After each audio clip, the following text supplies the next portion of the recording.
Competition breaker की तरफ से नमस्कार दोस्तों पॉलिटी के चैप्टर नंबर 2 में हम लोग जो है संविधान सभा एवं संविधान निर्माण प्रक्रिया पर चर्चा करेंगे।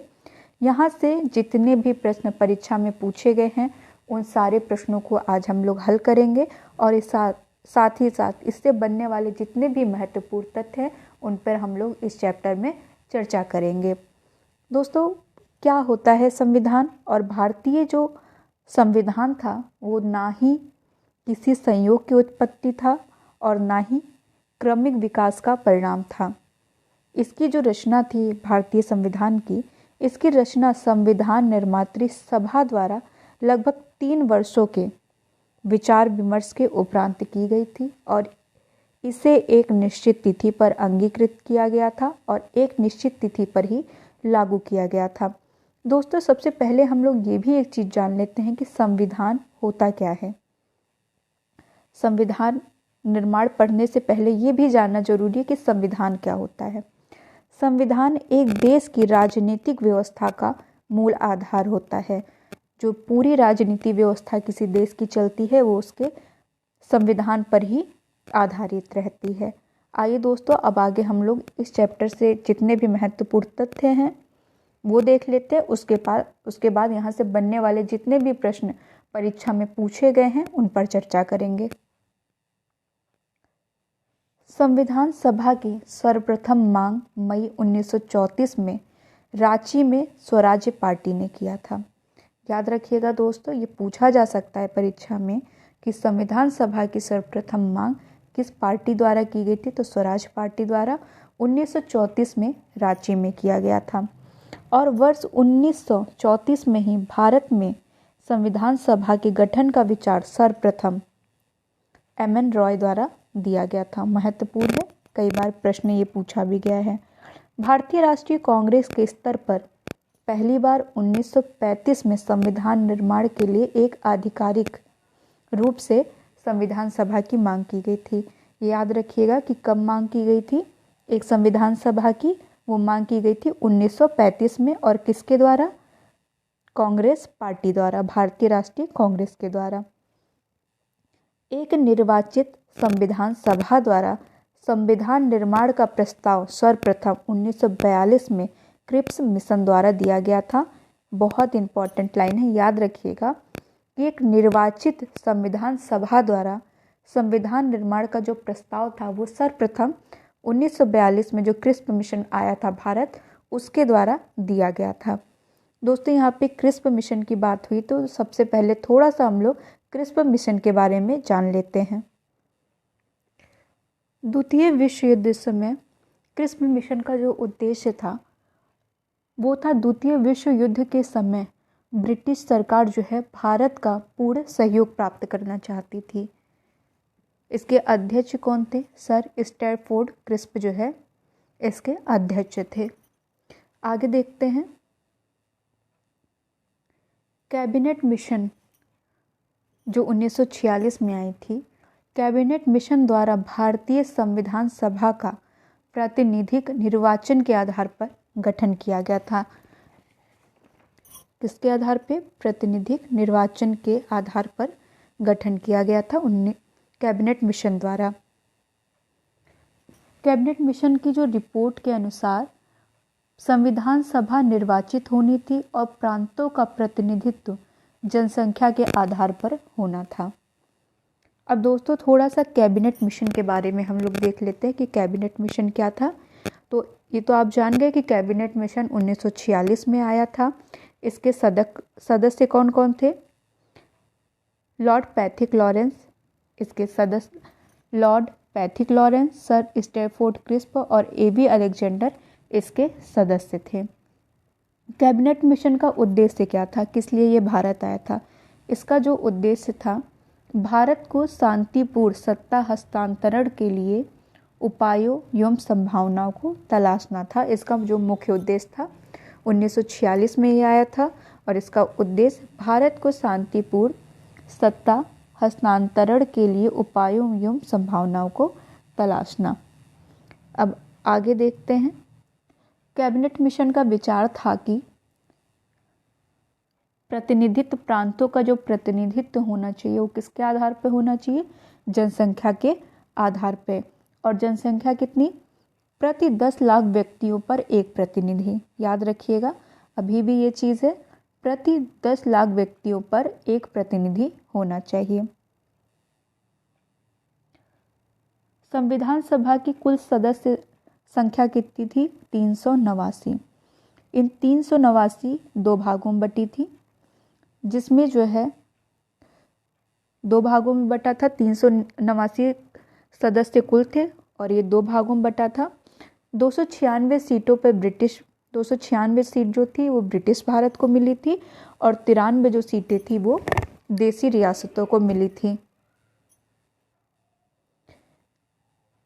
और ये 296 सीटें थी, इनमें से 208 सीट कांग्रेस को, 73 सीट मुस्लिम लीग को और 15 सीट छोटे समूहों एवं स्वतंत्र सदस्यों को प्राप्त हुई थी। और देसी रियासत जो थी, देसी रियासतों ने संविधान सभा में भाग नहीं लिया था।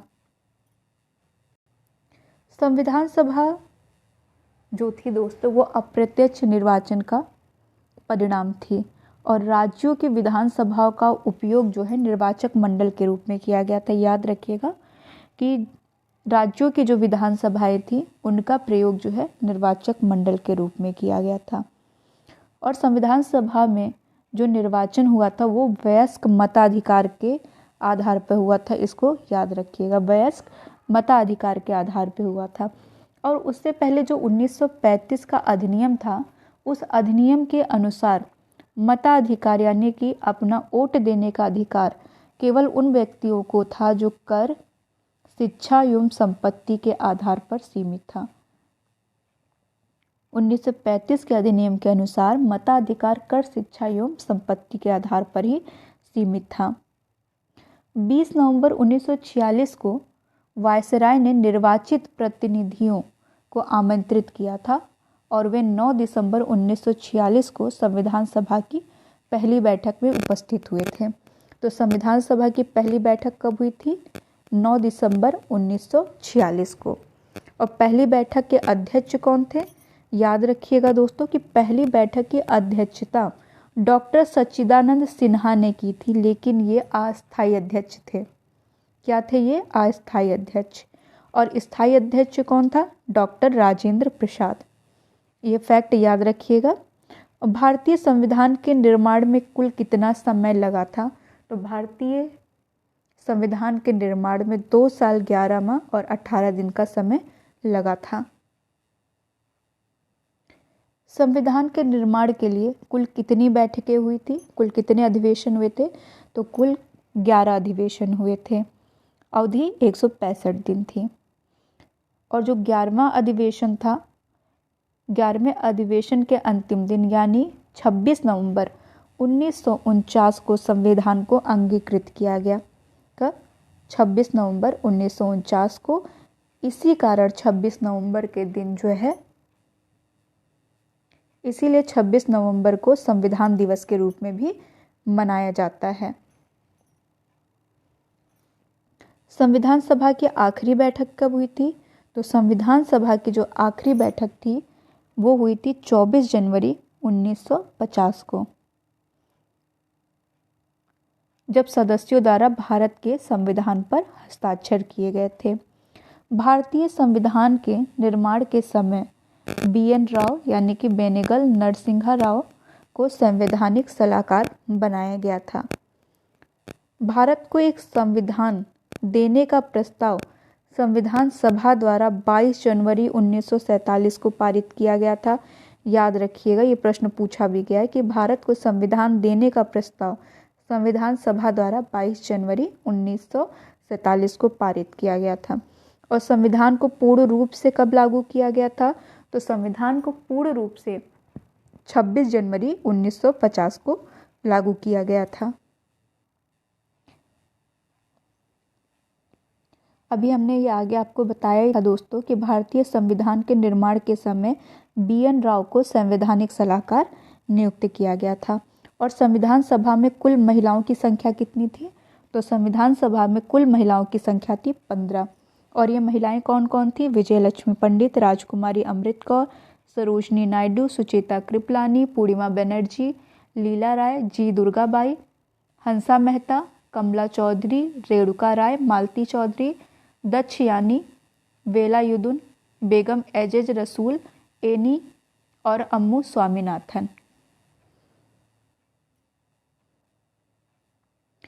संविधान सभा के बारे में ग्रेनेविल ऑस्टिन ने कहा था कि संविधान सभा कांग्रेस थी और कांग्रेस क्या था? भारत। दोस्तों अब आइए इससे बनने वाले जितने भी प्रश्न अभी तक परीक्षा में पूछे गए हैं उन प्रश्नों को हम लोग देख लेते हैं।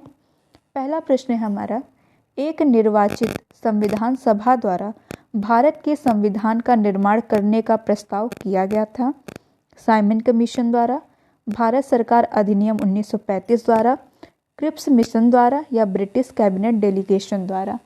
इसका हमारा आंसर होगा नंबर 3, क्रिप्स मिशन द्वारा। एक निर्वाचित संविधान सभा द्वारा भारत के संविधान का निर्माण करने का जो प्रस्ताव था वो सर्वप्रथम क्रिप्स मिशन द्वारा किया गया था। क्रिप्स मिशन भारत कब आया था? 1942 में। अगला प्रश्न देखते हैं, कैबिनेट मिशन योजना के अंतर्गत संविधान निर्मात्री परिषद में प्रत्येक प्रांत को आवंटित सदस्य संख्या निर्धारित करने के लिए एक प्रतिनिधि कितनी जनसंख्या के अनुपात में था? आपका ऑप्शन है 8 लाख, 10 लाख, 12 लाख या 15 लाख व्यक्ति। तो आपका आंसर होगा सेकंड, 10 लाख व्यक्ति। कैबिनेट मिशन वर्ष 1946 में भारत आया था और मिशन ने अपनी रिपोर्ट में संविधान सभा के गठन का एक सूत्र प्रस्तुत किया था और जिसके आधार पर संविधान सभा निर्वाचित होनी थी और प्रांतों का प्रतिनिधित्व जनसंख्या के आधार पर होना था और इसके तहत प्रति 10 लाख व्यक्तियों के ऊपर एक प्रतिनिधि के निर्वाचन की व्यवस्था की गई थी। कितने? प्रति 10 लाख व्यक्तियों के ऊपर एक प्रतिनिधि के निर्वाचन की व्यवस्था। अगला नेक्स्ट क्वेश्चन देखते हैं, इन व्यक्तियों में से कौन कैबिनेट मिशन का सदस्य नहीं था? William Wood, Pethick Lawrence, A V Alexander या स्टेफोर्ड क्रिस्प। इसका हमारा आंसर होगा ए, विलियम वुड जो है कैबिनेट मिशन के क्या सदस्य नहीं थे। कैबिनेट मिशन मार्च 1946 में, याद रखिएगा कैबिनेट मिशन जो है मार्च 1946 में भारत पहुंचा था और इस मिशन के जो सदस्य थे वो थे स्टेफोर्ड क्रिस्प, ये अध्यक्ष बोर्ड ऑफ ट्रेड थे, पैथिक लॉरेंस ये भारत सचिव थे और एवी अलेक्जेंडर जो उस समय नौसेना मंत्री थे। ये तीनों व्यक्ति जो है कैबिनेट मिशन के सदस्य थे। नेक्स्ट प्रश्न देखते हैं, नेक्स्ट क्वेश्चन देखते हैं, भारतीय संविधान सभा का गठन किया गया था। ऑप्शन 1 है आपका भारत सरकार अधिनियम 1935 के अंतर्गत, सेकंड है क्रिस्प योजना 1942 के अंतर्गत, थर्ड है आपका कैबिनेट मिशन योजना 1946 के अंतर्गत और चौथा है भारतीय स्वतंत्रता अधिनियम 1947 के अंतर्गत। इसका आपका जो सही उत्तर होगा वो है आपका कैबिनेट मिशन योजना 1946 के अंतर्गत। भारतीय संविधान सभा का प्रतिनिधिक निर्वाचन के आधार पर गठन कैबिनेट मिशन योजना 1946 के अंतर्गत किया गया था। अब हम लोग नेक्स्ट क्वेश्चन देख लेते हैं, 1946 में निर्मित अंतरिम सरकार में कार्यपालिका परिषद के उपसभापति थे। इसका जो हमारा आंसर होगा वो होगा आंसर नंबर 1 जवाहरलाल नेहरू। 24 अगस्त 1946 यानी 24 अगस्त 1946 को अंतरिम राष्ट्रीय सरकार की घोषणा इस व्यवस्था के साथ की गई थी कि अंतरिम सरकार 2 सितंबर 1946 को कार्यभार संभालेगी। वायसराय जो थे इसमें कार्यपालिका परिषद का पदेन अध्यक्ष था तथा जवाहरलाल नेहरू को उपाध्यक्ष या उपसभापति बनाया गया था। नेक्स्ट क्वेश्चन देखते हैं, भारत के लिए संविधान की रचना हेतु संविधान सभा का विचार निम्नलिखित में से सर्वप्रथम किसने प्रस्तुत किया था? पहला ऑप्शन है आपका स्वराज पार्टी ने 1934 में, दूसरा ऑप्शन है कांग्रेस पार्टी ने 1936 में, तीसरा ऑप्शन है आपका मुस्लिम लीग ने 1942 में और चौथा ऑप्शन है सर्वदलीय सम्मेलन ने 1946 में। इसका जो आपका सही आंसर होगा वो है आपका स्वराज पार्टी ने 1934 में। मई 1934 में, याद रखिएगा, मई 1934 में स्वराज पार्टी ने आत्मनिर्णय के अधिकार की मांग की और एक प्रस्ताव पारित किया था जिसमें ये कहा गया था कि वयस्क मताधिकार के आधार पर निर्वाचित भारतीय प्रतिनिधियों की एक संविधान सभा होगी जो संविधान का निर्माण करेगी। भारतीयों की ओर से संविधान सभा की मांग करने का ये प्रथम अवसर था। तो संविधान सभा की मांग सबसे पहले किसने प्रस्तुत की थी? स्वराज पार्टी ने 1934 में। कहाँ पर? रांची में। नेक्स्ट क्वेश्चन देखेंगे। निम्नलिखित में से कौन सा कथन संविधान सभा के विषय में सत्य नहीं है? पहला है आपका, वह वयस्क मताधिकार पर आधारित नहीं थी। दूसरा है, वह प्रत्यक्ष निर्वाचन का परिणाम थी। तीसरा है, यह बहुदलीय निकाय थी। और चौथा है, उसने अनेक समितियों के माध्यम से कार्य किया। तो इसमें जो आपका ऑप्शन रहेगा, आपको ऑप्शन के आधार पर चुनना है। आपका ऑप्शन ए है 1 और 2, ऑप्शन बी है 2 और 3, ऑप्शन सी है 1 और 4 और ऑप्शन डी है 1, 2 और 3। तो इसमें जो कथन सत्य नहीं है वो है कथन संख्या 1 और 2, ये दोनों जो है सत्य नहीं है, क्योंकि संविधान सभा के विषय में जो चीज़ कही गई थी कि संविधान सभा का जो निर्माण था वो वयस्क मताधिकार पर आधारित था और यहाँ पे प्रत्यक्ष निर्वाचन का परिणाम नहीं थे, यहाँ पे अप्रत्यक्ष निर्वाचन हुआ था। संविधान सभा के गठन के लिए राज्यों की विधानसभाओं का उपयोग जो है निर्वाचक मंडल के रूप में किया गया था और संविधान सभा जो थी वो अप्रत्यक्ष निर्वाचन का परिणाम थी। और यह निर्वाचन जो है प्रारंभिक स्तर पर वयस्क मताधिकार प्रणाली द्वारा किया गया था। संविधान सभा में अनेकों दल के लोग शामिल थे और इस सभा ने अपने कार्यों का संचालन करने के लिए अनेक समितियों का गठन किया था। अब नेक्स्ट क्वेश्चन देखेंगे हम लोग। संविधान सभा में सदस्यों का चुनाव कैसे हुआ था? ऑप्शन 1 है आपका सीधे जनता द्वारा, ऑप्शन 2 है आपका भारतीय राष्ट्रीय कांग्रेस के नामांकन द्वारा, ऑप्शन 3 है भारतीय राज्यों के शासकों से नामांकन द्वारा और चौथा है प्रांतीय सभाओं द्वारा। और आपका ये जो आंसर होगा ये आंसर होगा चौथा, प्रांतीय सभाओं द्वारा जो है संविधान सभा में सदस्यों का चुनाव हुआ था। नेक्स्ट क्वेश्चन देखते हैं। संविधान सभा के चुने हुए स्थायी अध्यक्ष कौन थे? संविधान सभा के चुने हुए स्थायी अध्यक्ष कौन थे?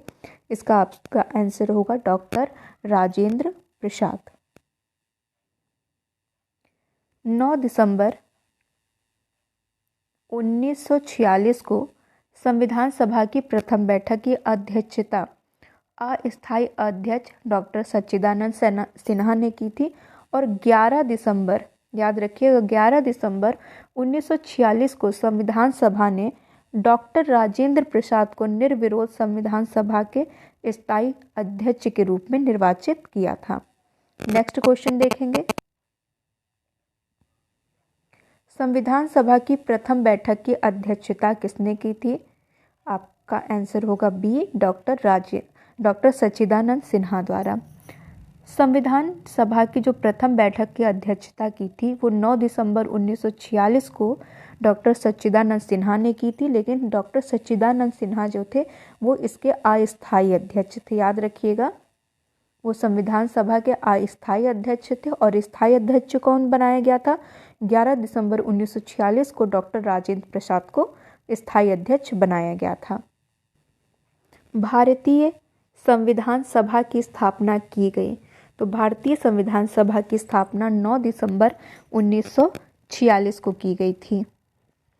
9 दिसंबर भारतीय संविधान सभा की स्थापना 9 दिसंबर 1946 को उसकी प्रथम बैठक आरंभ होने के साथ हुई। इस प्रश्न को कई बार घुमा के भी पूछते हैं। ऐसे पूछ लेते हैं कि संविधान सभा की प्रथम बैठक कब हुई, तो 9 दिसंबर 1946 को, या संविधान सभा की स्थापना कब हुई, तो 9 दिसंबर 1946 को, और संविधान सभा का प्रथम अधिवेशन कब हुआ, तो ये भी आपका पूछ लेते हैं। उसका भी आपका आंसर सेम है, 9 दिसंबर 1946। नेक्स्ट क्वेश्चन देखते हैं। भारत को एक संविधान देने का प्रस्ताव संविधान सभा द्वारा पारित किया गया था? आपका ऑप्शन नंबर 1 है 22 जनवरी 1946, ऑप्शन नंबर 2 22 जनवरी 1947, ऑप्शन 3 20 फरवरी 1947 और ऑप्शन 4 26 जुलाई 1946। इसका आपका जो आंसर है वो है 22 जनवरी 1947 को संविधान सभा द्वारा भारत को एक संविधान देने का उद्देश्य प्रस्ताव पारित किया गया था। और ये जो उद्देश्य प्रस्ताव था इसको 13 दिसंबर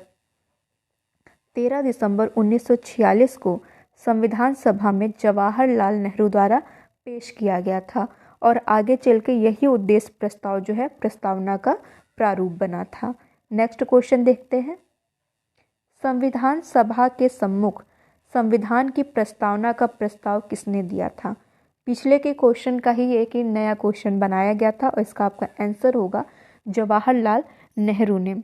22 जनवरी 1947 को जब संविधान सभा द्वारा भारत को एक संविधान देने का उद्देश्य प्रस्ताव जो है पारित किया गया था और ये उद्देश्य प्रस्ताव 13 दिसंबर 1946 को जवाहरलाल पेश किया गया था और आगे चल के यही उद्देश्य प्रस्ताव क्या बन गया था? ये प्रस्तावना का प्रारूप बन गया था।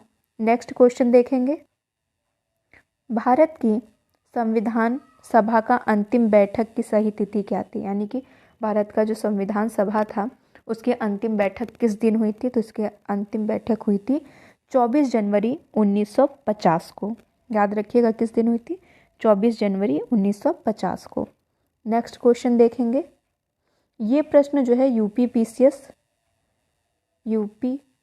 पीसीएस 2018 के प्री में भी पूछा गया था।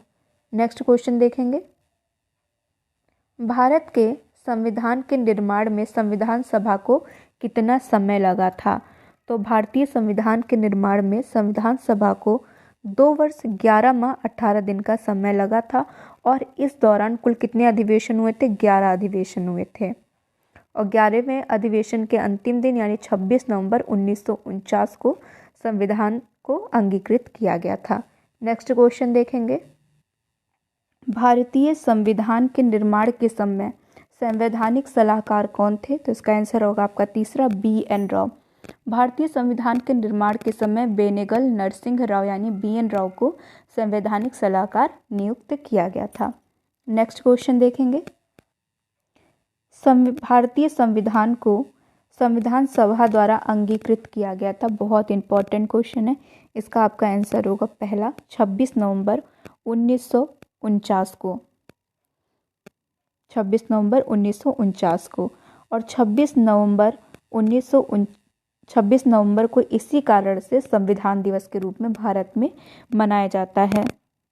भारतीय संविधान की उद्देशिका यानी जो प्रस्तावना में उल्लेख किया गया है कि 26 नवंबर 1949 को भारत के लोगों ने संविधान को अंगीकृत, अधिनियमित और आत्मसमर्पित किया। नेक्स्ट क्वेश्चन देखेंगे। नेक्स्ट क्वेश्चन है आपका भारतीय संविधान कब लागू हुआ? बहुत इजी प्रश्न है ये और इसका आंसर आपका ए आंसर है 26 जनवरी 1950 को। कुछ चीज़ें याद रखिएगा दोस्तों कि भारतीय संविधान की उद्देशिका में उल्लेख किया गया था कि 26 नवंबर 1949 को भारत के लोगों ने संविधान को अंगीकृत, अधिनियमित और आत्मसमर्पित कर दिया था और संविधान को अपनाने, उसके पूर्ण होने, पारित होने तथा इसको अंतिम रूप देने की जो तारीख थी वो 26 नवंबर 1949 को ही माना जाता है। और 26 नवंबर 1949 को कुछ चीज़ें जैसे कुछ उपबंध थे जैसे नागरिकता, अंतकालीन संसद, अस्थायी और संक्रमणकालीन जो उपबंध थे वो 26 नवंबर को जो है लागू कर दिया गया था। और जो शेष बचा, जो जितनी भी चीज़ें शेष बच गई थी वो 26 जनवरी 1950 को पूर्ण रूप से लागू हो गई थी और 26 जनवरी 1950 को फिर गणतंत्र दिवस के रूप में हम लोग मनाते हैं। नेक्स्ट क्वेश्चन देखेंगे। इम्पॉर्टेंट है क्वेश्चन ये। संविधान को 26 जनवरी के दिन लागू करने का निर्णय इसलिए लिया गया क्योंकि पहला ऑप्शन है आपका कांग्रेस ने इस तिथि को 1930 में स्वतंत्रता दिवस के रूप में मनाया था। दूसरा है इस तिथि को 1942 में भारत छोड़ो आंदोलन प्रारंभ किया गया था। तीसरा है यह एक शुभ दिन था और चौथा है उपर्युक्त में से कोई नहीं। तो इसका आपका आंसर होगा नंबर 1। कांग्रेस ने इस तिथि को 1930 में स्वतंत्रता दिवस के रूप में मनाया था। भारतीय राष्ट्रीय कांग्रेस के लाहौर अधिवेशन में जो दिसंबर 1929 में हुआ था में पूर्ण स्वराज की घोषणा की गई थी और 26 जनवरी, याद रखिएगा 26 जनवरी 1930 को स्वतंत्रता दिवस के रूप में मनाए जाने का संकल्प लिया गया था। और आज़ादी के पूर्व तक, यानी कि आज़ादी हमें 15 अगस्त 1947 को मिली थी, उससे पूर्व तक प्रति वर्ष जो है 26 जनवरी के दिन जो है स्वतंत्रता दिवस के रूप में मनाया जाता था। 26 जनवरी की तिथि को अविस्मरणीय बनाने हेतु ही भारतीय संविधान को पूर्णतः 26 जनवरी 1950 को लागू किया और तब से प्रत्येक वर्ष 26 जनवरी को हम लोग गणतंत्र दिवस के रूप में मनाते हैं। आइए अब नेक्स्ट क्वेश्चन देखते हैं। BR अम्बेडकर का संविधान सभा में निर्वाचन हुआ था, तो इनका निर्वाचन हुआ था बम्बई प्रेसिडेंसी से। वर्ष 1946 में संपन्न संविधान सभा के प्रारंभिक चुनाव में डॉक्टर भीमराव अंबेडकर अविभाजित भारत के बंगाल प्रांत के पूर्वी भाग से निर्वाचित हुए थे, लेकिन बाद में यह क्षेत्र कहाँ, पाकिस्तान में चला गया, जिसके कारण जो है अंबेडकर ने भारतीय गणराज्य के बम्बई प्रेसिडेंसी के पूना संसदीय क्षेत्र से उपचुनाव में निर्वाचित होकर भारतीय संविधान में वो सम्मिलित हुए थे, संविधान सभा में सम्मिलित हुए थे। नेक्स्ट क्वेश्चन देखते हैं। संविधान सभा में वयस्क मताधिकार को 15 वर्ष के लिए स्थगित करने की बात किसने की थी, तो ये किए थे मौलाना आज़ाद ने। संविधान सभा में वयस्क मताधिकार विषय पर बहस के दौरान मौलाना अबुल कलाम आज़ाद ने वयस्क मताधिकार को 15 वर्ष के लिए स्थगित करने की वकालत की थी। नेक्स्ट क्वेश्चन देखेंगे। निम्नलिखित में से किसने यह सुझाव दिया था कि भारत की स्वतंत्रता के बाद भारतीय राष्ट्रीय कांग्रेस को एक राजनीतिक दल के रूप में भंग कर दिया जाना चाहिए, तो ये सुझाव दिया था महात्मा गांधी ने। नेक्स्ट क्वेश्चन देखेंगे। अपनी राष्ट्रवादी प्रतिक्रिया में भारतीय संविधान के निर्माताओं ने अल्पसंख्यकों के हितों तथा भावनाओं के महत्व को कम करके आंका है, यह कथन किसने कहा था, तो ये कथन कहा था नंबर 3 ऑप्शन आइवर जेनिंग्स ने। नेक्स्ट क्वेश्चन देखेंगे हम लोग। नेक्स्ट और चैप्टर का आखिरी क्वेश्चन देखेंगे। किसने कहा था संविधान सभा कांग्रेस थी और कांग्रेस भारत थी, मैंने भी आपको आगे ही बताया था और इसका हमारा आंसर होगा नंबर 1 ऑस्टिन ने। संविधान सभा कांग्रेस थी और कांग्रेस भारत, यह वक्तव्य पद्मश्री पुरस्कार प्राप्त इतिहासकार ग्रैनविले ऑस्टिन ने कहा था और यह वक्तव्य उन्होंने अपनी पुस्तक द इंडियन कॉन्स्टिट्यूशन में कहा था। दोस्तों ये था हम लोगों का आज का चैप्टर 2 संविधान सभा एवं संविधान निर्माण प्रक्रिया। दोस्तों यहाँ से जितने भी महत्वपूर्ण तथ्य थे हमने उस पर चर्चा की और यहाँ से जितने भी प्रश्न परीक्षा में पूछे गए हैं, चाहे वो IAS की परीक्षा हो या PCS की परीक्षाएं हो, हमने सारे प्रश्नों को हल किया। दोस्तों अगर आपको ये वीडियो अच्छा लगा हो तो हमारे चैनल को लाइक और सब्सक्राइब जरूर कीजिएगा दोस्तों। धन्यवाद।